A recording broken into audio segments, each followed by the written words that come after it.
তৌহিদি জনতা যখন পাকিস্তান হয়েছিল, পশ্চিম পাকিস্তান, পূর্ব পাকিস্তান, আপনারা জানেন এই পুরো সমগ্র পাকিস্তানের সংবিধান রচনা করেছিল কে? সংবিধান রচনা করেছিলেন এই কওমি মাদ্রাসা দারুল উলুম দেওবন্দের একজন ছাত্র প্রতিযোগিতা শরীফুল হাদিস আল্লামা সাব্বির আহমদ উসমানী।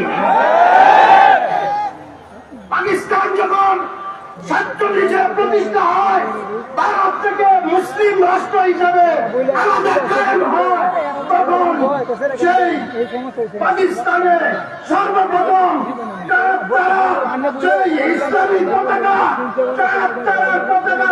সর্বপ্রথম এই পশ্চিম পাকিস্তানে উদ্দিন করেছিলেন আল্লামা সাব্বির আহমদ উসমানী।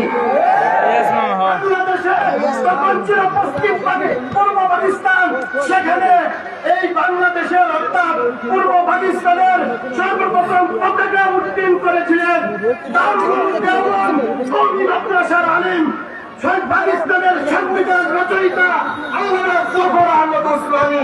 তিনি ঢাকায় পূর্ব পাকিস্তানের পতাকা উদ্দিন করে।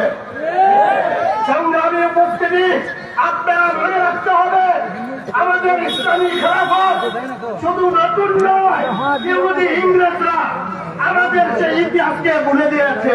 তারা ইতিহাস বিকৃতি করেছে। আমাদের সোনালী ইসলামী যুগের ইসলামী ইতিহাসকে তারা করে গণতন্ত্র, ফ্যাসিজম